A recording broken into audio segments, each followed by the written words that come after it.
सभी को जय मसीह की, जय मसीह की, जय मसीह की। हम आपके बीच में प्रभु का वचन को लेके आए हैं जो मिलेगा आपको यिर्मयाह 31, 13 और 14 वचन।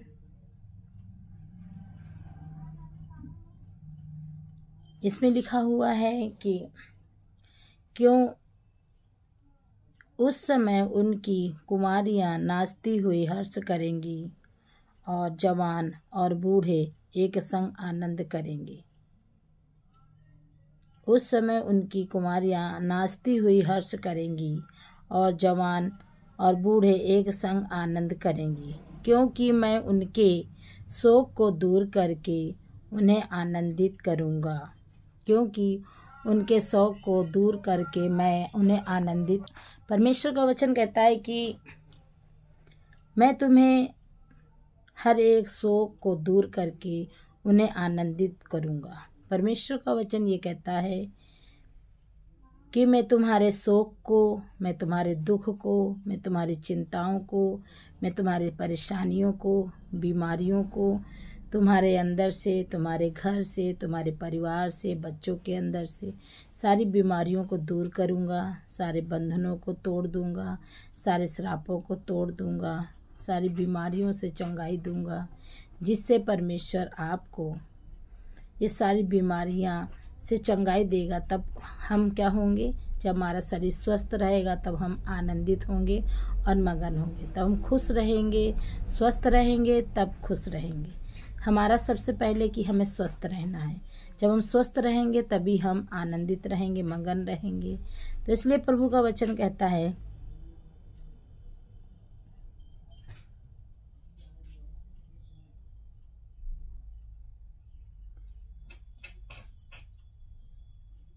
उनके शोक को दूर करके उन्हें आनंदित करूँगा।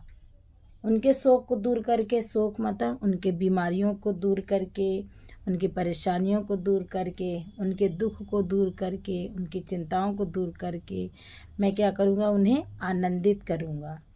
जैसे कि परमेश्वर का वचन ये बता रहा है कि अगर हम पढ़ाई में परेशान हैं, पढ़ाई ले लो, पढ़ाई में अगर हम परेशान हैं तो हम दुखी होंगे, परेशान होंगे।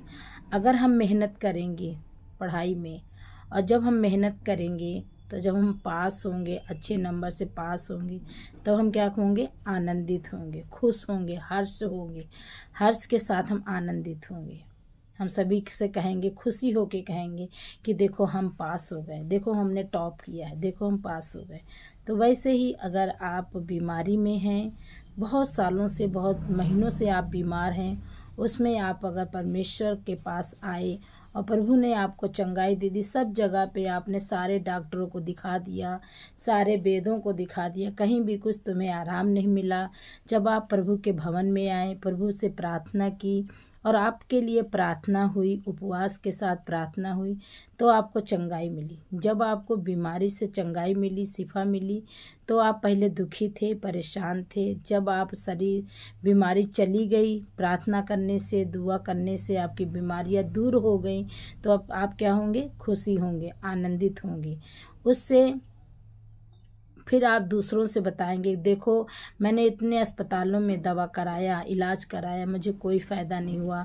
मैं चर्च में गई, मुझे वहाँ प्रार्थना हुई। जीवित चर्च है, जीवित परमेश्वर है। जो जीवित परमेश्वर होता है वही हमारी प्रार्थनाओं को सुनता है। जैसे जीवित इंसान होता है तो हमारी बातों को सुनता है, हमें देखता है, हमारे कामों को देखता है, हमें डांटता भी है, हमें प्यार भी करता है। वैसे हमारा जीवित परमेश्वर है, वो हमें प्यार भी करता है, हमें डांटता भी है, हमसे बहुत प्यार करता है।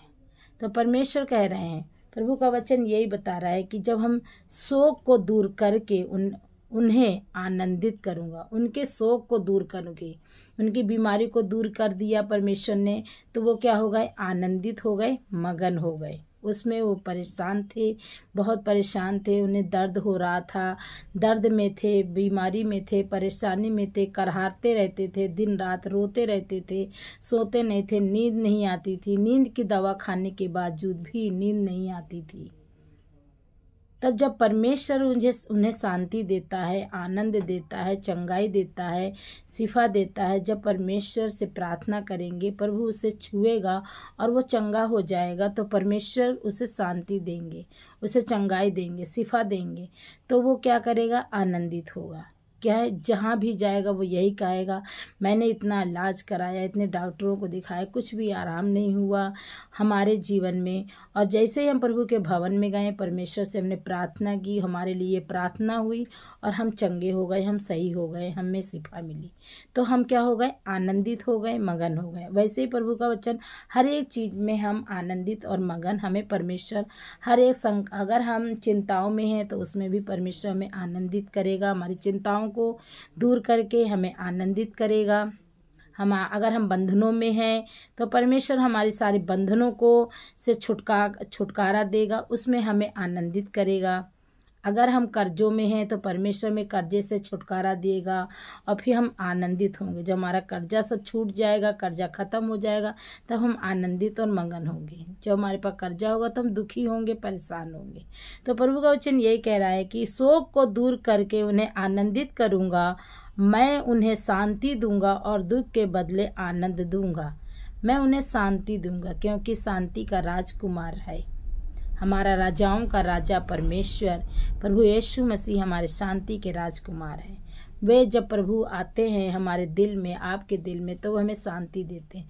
जब हम परमेश्वर से शांति मांगते हैं तो हमें परमेश्वर शांति देता है। तो कह रहे, मैं तुम्हें शांति दूंगा, दुख के बदले आनंद दूंगा। मैं दुख नहीं दूंगा, सारी बीमारियों से, परेशानियों से, चिंताओं से तुम्हें छुटकारा दूंगा, तब मैं तुम्हें आनंद दूंगा। आनंद देने वाला सिर्फ परमेश्वर हमारा उद्धार करता यीशु मसीह है। वही हमें शांति देता है, वही हमारा उद्धार करता है, वही हमें आनंद से भर देता है और हमें आनंद जीवन देता है, अनंत जीवन देता है। और लिखा हुआ है, मैं याचकों को चिकनी वस्तुओं से अति तृप्त करूँगा और मेरी प्रजा मेरे उत्तम दानों से संतुष्ट होगी। उत्तम दानों से संतुष्ट होगी, यहोवा की यही बाणी है। प्रभु का वचन कहता है कि जो हमारे दास हैं, हमारे जो दास हैं, जो प्रभु के दास हैं, जो चर्चों में रहते हैं, सही वचनों को पढ़ते हैं, समझाते हैं, दूसरों को समझाते हैं कि हमें कैसे बोलना है, तो परमेश्वर कह रहा है कि वो प्रभु का जो 10वां अंश वहाँ जाता है तो वो उनके ही लिए है।